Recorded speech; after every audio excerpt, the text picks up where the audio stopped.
Imagine waking up in the morning to find that your life savings, enough yesterday to buy a house, can now barely buy a loaf of bread. By the time your salary reaches you, it's already lost most of its value. People aren't carrying wallets anymore.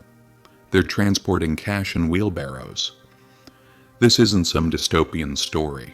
This is hyperinflation, and it happens far more often than most people realize. We often think of money as something stable, something we can rely on.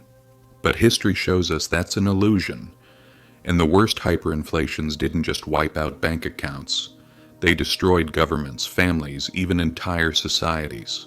People realized how fragile trust really is. Let's start with Germany, 1923. The Weimar Republic was crushed under debt. After World War I, the Treaty of Versailles imposed reparations of 132 billion gold marks, a sum so massive it would take generations to repay. So what did the German government do? They printed money, a lot of it. At first it seemed manageable, then prices doubled, then tripled. By November 1923, a loaf of bread cost 200 billion marks. People burned money for warmth.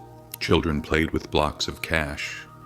Middle-class families watched lifetimes of savings vanish in just a few weeks. But the deeper disaster was trust. Once a society loses faith in its currency, everything crumbles. Trade, contracts, savings, salaries, all of it falls apart. This void created desperation and chaos, giving extremists an opening. Just 10 years later, Adolf Hitler rose to power, with economic trauma, laying part of the foundation. Fast forward to Zimbabwe, early 2000s. President Robert Mugabe's government, facing sanctions and isolation, launched massive land seizures that crippled agriculture. And the government's response? You guessed it. Printing money. And again the spiral began. By 2008, Zimbabwe's estimated inflation rate was 79.6 billion%. Prices doubled every 24 hours. New banknotes kept adding zeros, 10 million, 100 billion, 100 trillion. Eventually, they gave up and switched to foreign currencies like the US dollar and South African rand. And what was the cost? Not just numbers. Hyperinflation wiped out pensions, collapsed industries, and created a generation of economic refugees. Real wealth, land, skills, tangible assets, was the only thing that survived. Let's travel back again. Hungary, 1946. After World War II, Hungary was economically shattered. The government issued a currency called the pengo, printing it frantically to cover war debts and reconstruction. At its peak, prices doubled every 15 hours. Inflation hit 41.9 quadrillion%.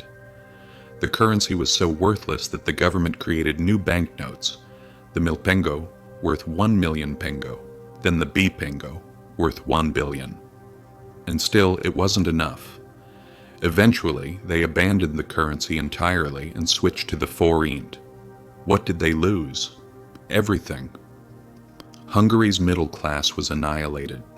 Savings accounts went to zero. Hyperinflation didn't just reset the economy.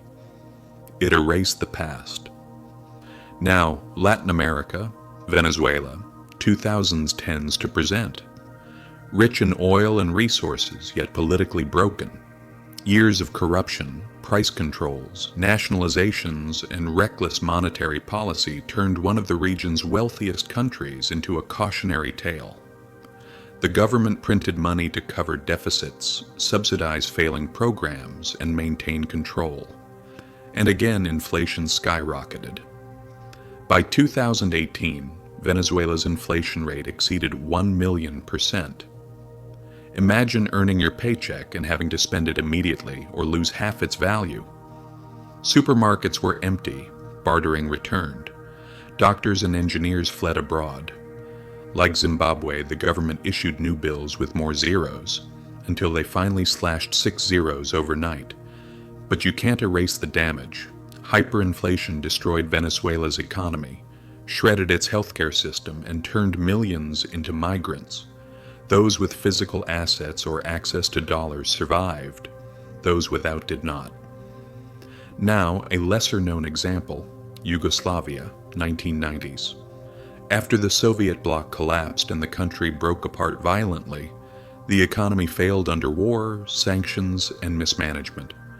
In 1993, inflation reached 313 million% per month. Prices doubled every 1.4 days. New currencies were introduced repeatedly, wiping out old savings. Citizens used German marks and US dollars just to survive. The official currency became a joke, only useful for lighting cigarettes or wallpapering abandoned shops. And underneath it all, the pattern repeats. A government faces a crisis, prints money, trust evaporates, currency collapses, society fragments. Different countries, different decades, same mistake. But there's a lesson here. Real wealth is not on paper. It's in purchasing power, land, skills, tangible assets, valuable networks, and inner resilience. Printed money may vanish, but these things endure. Trust is everything. Currencies collapse not because the ink fades, but because belief does. Inflation punishes the unprepared. It moves fast, compounds, and hits hardest those living paycheck to paycheck. But while you listen to these stories, notice one more thing.